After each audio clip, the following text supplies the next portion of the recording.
Assalamualaikum warahmatullahi wabarakatuh. Perkenalkan, saya Dr. Wahyu Jatmiko, SPPD KHOM, NIDM 19047005. Saya adalah dosen di Departemen Ilmu Penyakit Dalam Fakultas Kedokteran Universitas Jenderal Sudirman, Purwokerto. Tujuan pembuatan video kali ini adalah untuk membuat pernyataan diri dosen dalam unjuk kerja Tridharma Perguruan Tinggi di bidang pengajaran yang diperlukan untuk sertifikasi dosen. Dalam video ini, saya akan menyampaikan rancangan pembelajaran kepanitiaan klinik ilmu penyakit dalam yang kami kerjakan di FK Unsud Purwokerto. Seperti yang sudah-sudah, maka metode yang akan kita pakai adalah DIA, di mana ada komponen delivery, materi, interaksi dengan mahasiswa, dan assessment. Deskripsi kepanitiaan klinik. Kepanitiaan klinik terbagi dalam 3 klaster klinis. Jadi selama mahasiswa menempuh pendidikan dokter di bidang profesi, maka akan menjalani 3 klaster klinis. Salah satu penyakit dalam termasuk dalam satu klaster bersama dengan neurologi, kesehatan jiwa, dan ilmu kesehatan masyarakat. Lama stase penyakit dalam adalah 8 minggu dengan rincian 4 minggu stase penyakit dalam di rumah sakit pendidikan utama, 1 minggu stase ilmu penyakit dalam di rumah sakit pendidikan jejaring, 1 minggu stase kardio pendidikan utama, 1 minggu di rumah sakit pendidikan utama, dan 1 minggu persiapan untuk ujian. Dengan prasyarat peserta didik adalah mahasiswa dalam menyelesaikan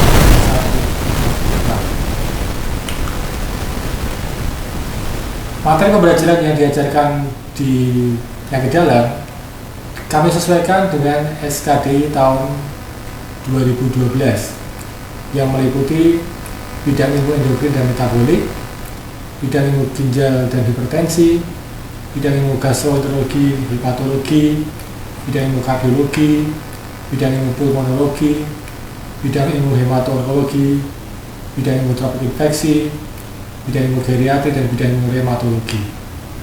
Capaian pembelajaran lulusan yang diharapkan adalah sesuai dengan standar kompetensi dokter Indonesia tahun 2012, meliputi sikap, pengetahuan, dan keterampilan. Dengan tujuan umum, dokter muda memiliki kompetensi di bidang ilmu penyakit dalam sesuai dengan SKD tahun 2012. Tujuan khususnya adalah dokter umum mampu melakukan anamnesis terhadap penyakit-penyakit yang ada, dokter muda mampu melakukan pemeriksaan fisik, dokter muda mampu memberikan usulan pemeriksaan penunjang yang relevan, dokter muda mampu menegakkan diagnosis, dokter muda mampu memberikan terapi sesuai dengan evidence base, dokter muda mampu melakukan rujukan, dokter muda mampu memberikan edukasi yang relevan, dokter muda mampu bekerja secara tim, dan dokter muda mampu bersikap humanis, profesional, dan siap menjadi pembelajar sepanjang hayat. Capaian pembelajaran. Karena saya seorang dokter penyakit dalam subspesialis hematologi onkologi medik, maka saya dalam mengampu bidang hematologi onkologi medik. Salah satunya adalah keterkaitan dengan kelainan darah putih yang akan ditayangkan dalam video pembelajaran dalam video ini, di mana kita harapkan capaiannya adalah dokter muda mampu mengenali tanda dan gejala leukemia mielositik kronik, dokter muda mampu menjelaskan patogenesis leukemia mielositik kronik, dokter muda mampu mendiagnosis dan menjelaskan terapi leukemia mielositik kronik, dokter muda mampu melakukan rujukan dan memberikan edukasi kasus leukemia kronik dengan baik. Delivery materi. Untuk mencapai tujuan tersebut, maka perlu dilakukan refreshing materi terkait dengan pembelajaran tatap muka, pola pasien dan bedside teaching, diskusi kasus yang menarik, diskusi laporan jaga, dan telaah jurnal. Interaksi antara kami sebagai dokter pendidik klinik dengan para dokter muda adalah dengan membebaskan dokter muda untuk bertanya atau berpendapat di setiap sesi ilmiah.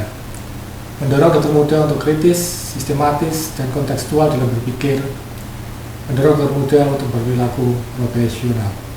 Di akhir kegiatan kepanitiaan di ilmu penyakit dalam, maka akan kami lakukan assessment di tingkat departemen dengan persentase 60%. Akan dilakukan MCQ berbasis komputer, mini CX, Osler, dan multi-source feedback. Di akhir cluster ada pembobotan sekitar 40%, akan dilakukan MCQ berbasis komputer, OC, dan SOCA. Di samping itu, juga akan dilakukan monitoring dan evaluasi yang dilakukan oleh semua pihak yang terlibat. Juga kita menggunakan monitoring dengan menggunakan logbook dokter muda, dimonitoring dan evaluasi performance reseptor klinis, kecukupan sarana dan prasarana, dan penyelenggaraan asesmen.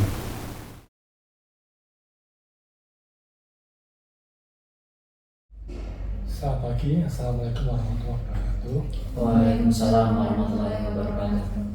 Pagi ini kita akan mengulang materi yang telah kalian terima waktu pendidikan S1 terkait dengan kelainan leukemia.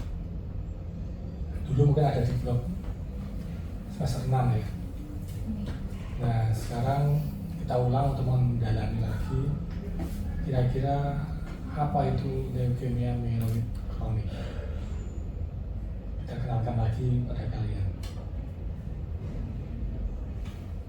Memang CML itu level kompetensi untuk kalian hanya 2, tetapi penting karena kalian harus mampu mendiagnosis dan bisa merujuk ke dokter yang tepat.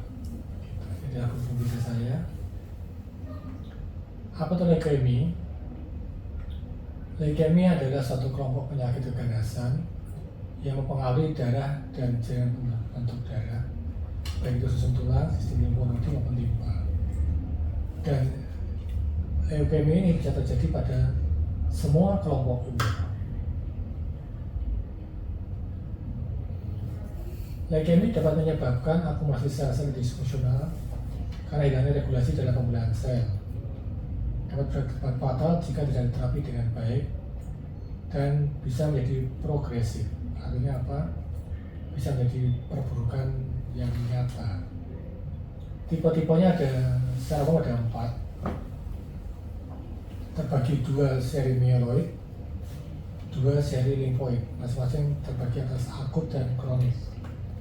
Akut myeloid leukemia, akut limfositik leukemia, kronik myeloid leukemia, kronik limfositik leukemia. Secara umum, meskipun nanti ada beberapa yang varian-variannya gitu ada, tapi secara umum kalau kita melihat kelompok besarnya ada 4 ini. Kita akan fokus hari ini pada CML atau kronik myeloid leukemia. Secara epidemiologi ternyata didapatkan 300.000 kasus baru leukemia. Ini merupakan sekitar 3% dari kasus kanker yang ada. Dan terjadi kematian di 220.000 akibat leukemia per tahun. Nah, secara epidemiologi, CML menempati porsi sekitar 15% dari leukemia pada usia dewasa. Insidennya 1-2 per 100.000 per tahun, dan rata umur 45-55 tahun. Jadi bayangkan ini ada mengenai usia-usia produktif. Seperti pasien kita di ruangan, banyak sekali kok yang diagnosis dengan CML, tapi ternyata usianya memang usia produktif. Nah, secara patofisiologi, ini terjadi abnormalitas molekuler dan tunggal. Kenapa? Akibat adanya perubahan atau mutasi molekul DNA pada sel susun tulang. Tapi meskipun ini ada perubahan DNA, bukan penyakit yang diturunkan. Jadi bukan berarti kalau orang tuanya seorang menderita CML, anaknya pasti CML, enggak. Sel yang mengalami mutasi tadi akan berkembang secara tidak terkontrol dalam jumlah yang besar. Makanya kalau kita amati laboratorium pada pasien-pasien CML, kita sering mendapatkan kadar leukosit yang meningkat sangat-sangat tinggi, 30.000, 50.000, bahkan ada yang sampai ratusan ribu. Jadi kalau kita screening itu, kita lihat kalau leukositnya tinggi banget, jangan-jangan satu kasus leukemia. Nah, ini terjadi gangguan pada pematangan sel induk yang disebut sebagai kromosom Philadelphia. Ada fusi BCAB sebagai penyebab. Nanti akan saya jelaskan di slide berikutnya. Ini ada kromosom Philadelphia. Jadi kalau kita melihat kromosom 9 dan kromosom 22, itu ada area patah di BCR gen dan ABL gen. Dan sel lepas kemudian fusi. Kromosom 22 nya jadi lebih pendek, kromosom 9 nya jadi lebih panjang.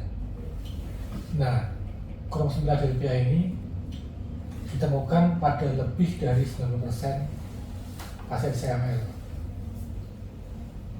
yang akibat dari transplantasi gen BCR tadi. Dan ini sangat spesifik, jadi terkait dengan kanker yang pertama kali dideteksi adalah kromosom Philadelphia. Dengan ditemukannya kromosom Philadelphia ini, maka babak baru dalam terapi kanker khususnya CML menempatkan porsi yang baik. Nanti ada timeline riwayat sejarah pengobatan. Secara klinis ini penting untuk kalian ketahui sebagai saudara umum. Repotnya adalah 40% itu tanpa gejala. Karena kenapa? Karena berjalan pelan, kronisitas. Baru mengeluh kalau sudah muncul splenomegaly. Perut sebelah kiri kok merongkol gitu. Ada apa? Tanpa gejala. Meski demikian, ada beberapa gejala yang kadang-kadang muncul, yaitu berat badan yang turun, pucat, sesak napas, mual, dan keringat malam. Secara klinis, akibat dari anemia yang mengikuti CML, maka pasien bisa pucat, sesak napas, dan berdebar-debar karena habis sangat rendah. Akibat kadar trombosit rendah, bisa manifestasi perdarahan, misalkan apa? Memar, Edison, haid yang lebih lama, peningkatan kadar leukosit, bisa terjadi sumbatan pembuluh darah, peningkatan asam urat, gangguan penglihatan dan priapismus. Beberapa kali kita mendapatkan kasus di sini dengan priapismus, di mana pasien mengalami ereksi yang akibat sumbatan di pembuluh darah genitalia. Nah, ini penting nanti untuk kalian lakukan ketika berpraktik sebagai seorang dokter.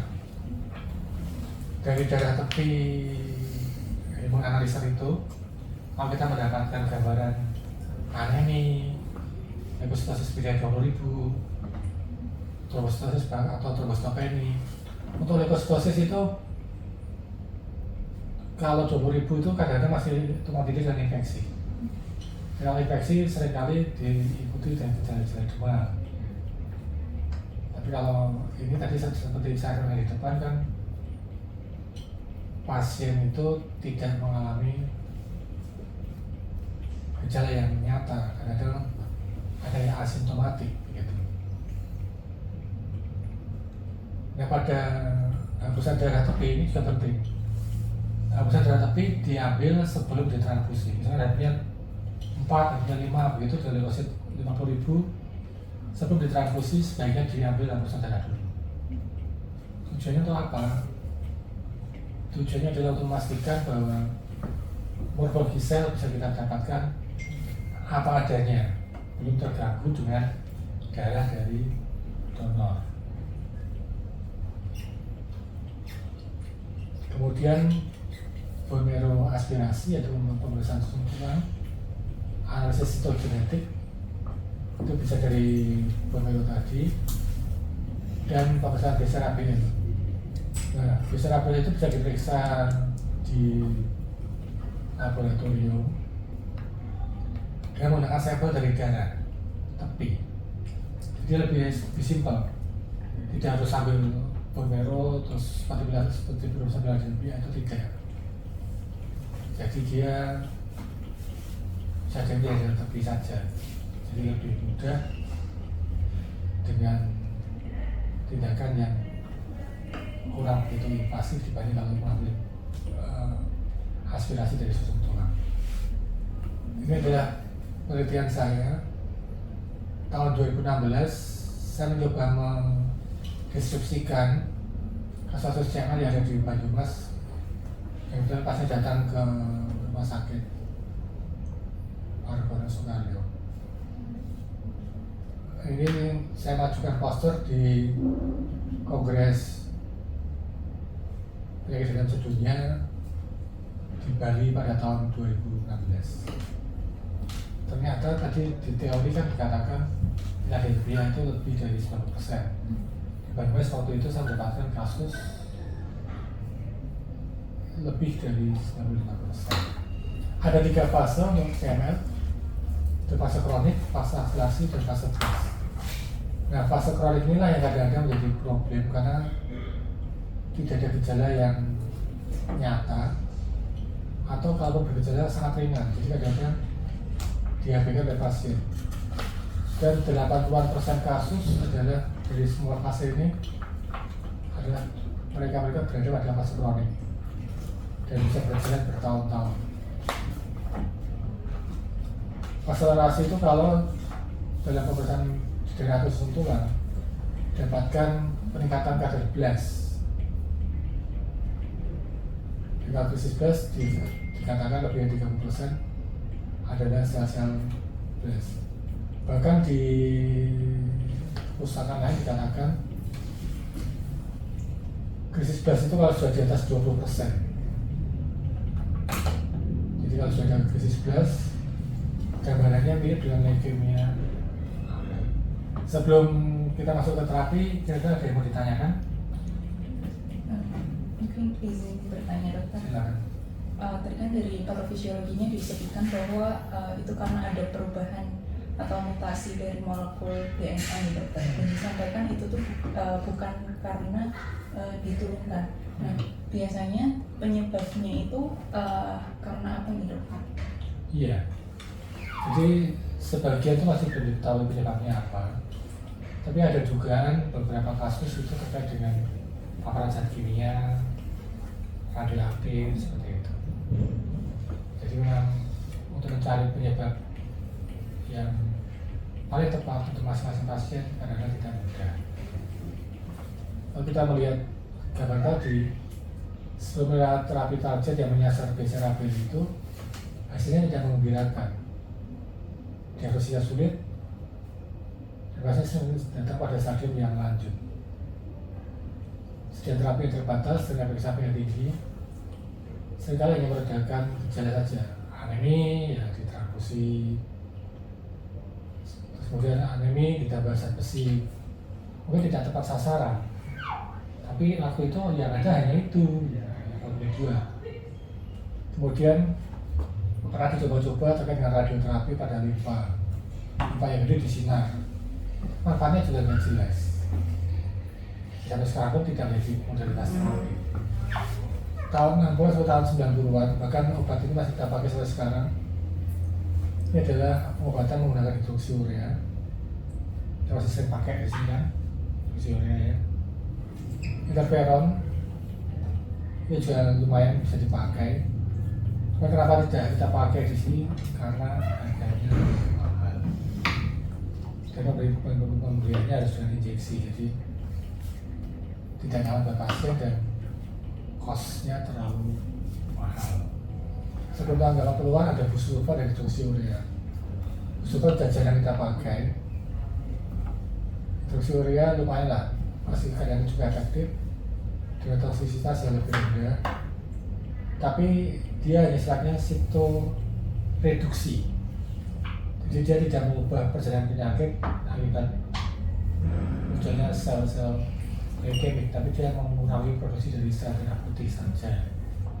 Ini ada survival gambar terkait dengan sebagaimana tirosin kinase inhibitor.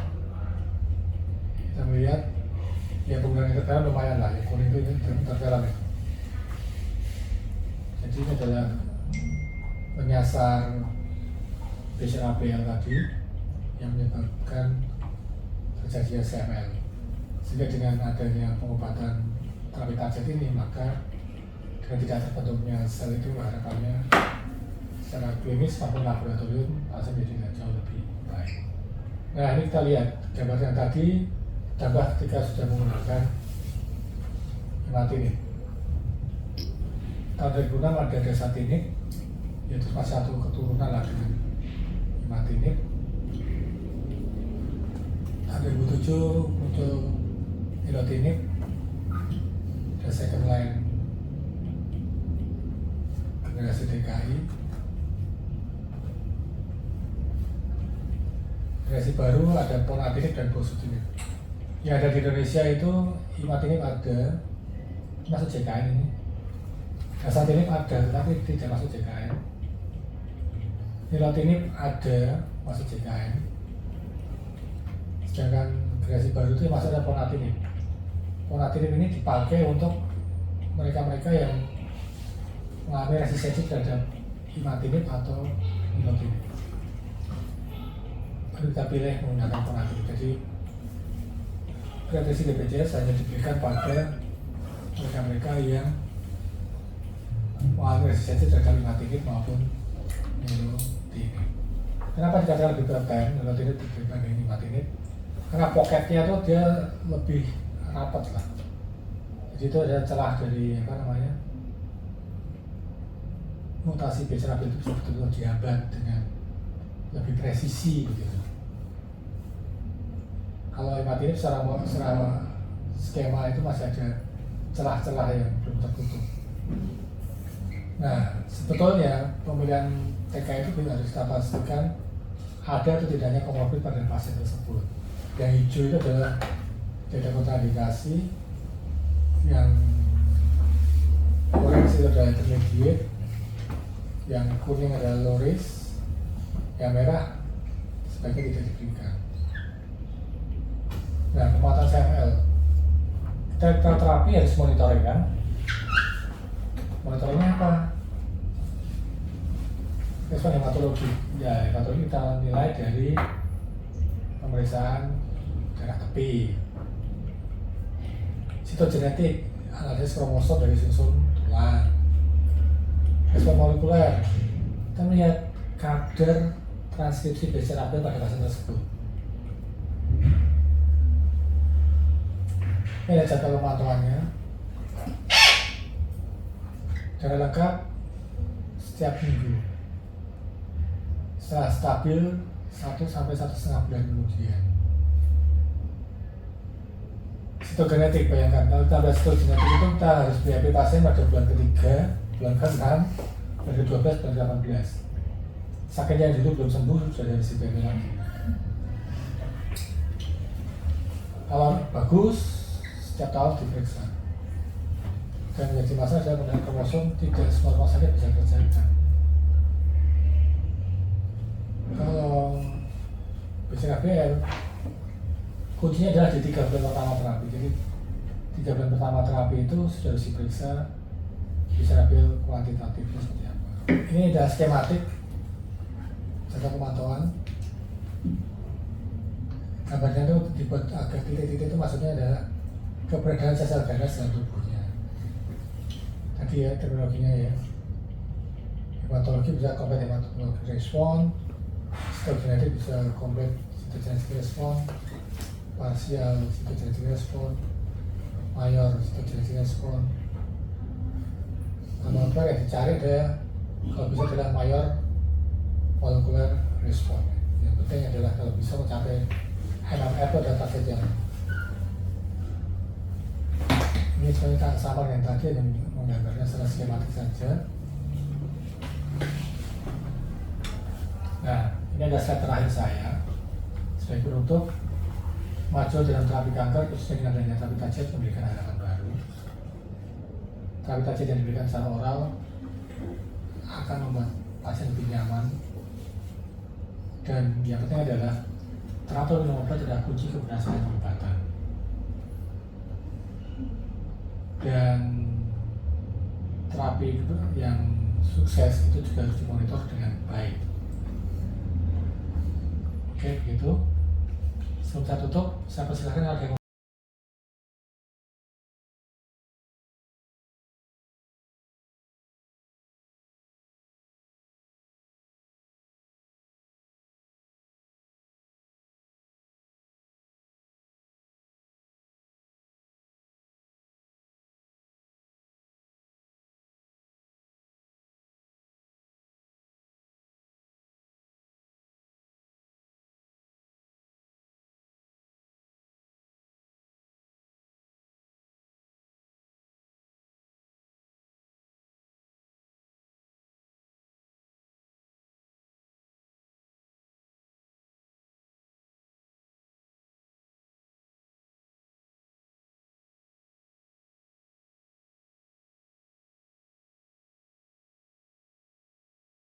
karena tidak ada tempat pemberian TKI.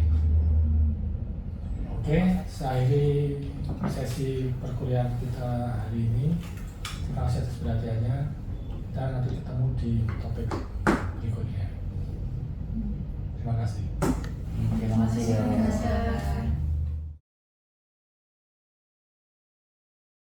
Selamat pagi. Hari ini kita akan melakukan uji assessment dengan perangkat GX. Di ruang 3 ada pasien dengan gagal jantung. Saya tugaskan dari kalian untuk melakukan anamnesis. Satu orang anamnesis, satu orang melakukan pemeriksaan fisik torak. Sudah jelas instruksinya? Sudah. Oke, kita menuju ke ruang pasien.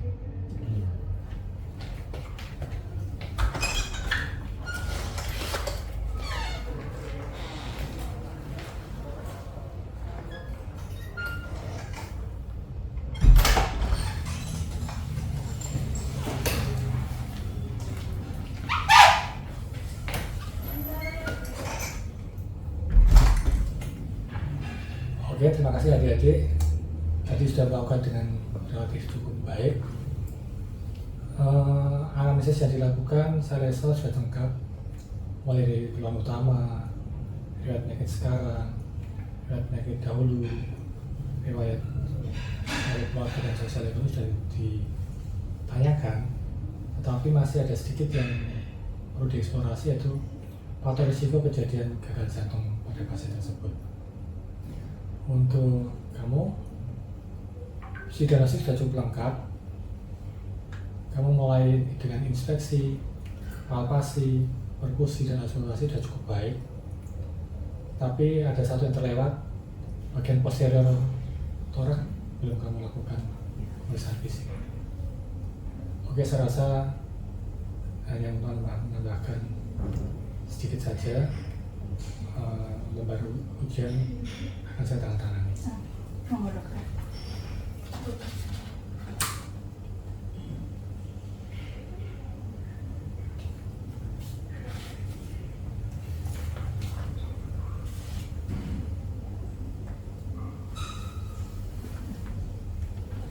Sukses ya di sini. Terima kasih banyak dokter. Demikian video pembelajaran yang saya buat. Kami mohon maaf kalau ada kekurangan. Semoga bisa menjadi pertimbangan penilaian sertifikasi dosen tahun 2025. Terima kasih. Wassalamualaikum warahmatullahi wabarakatuh.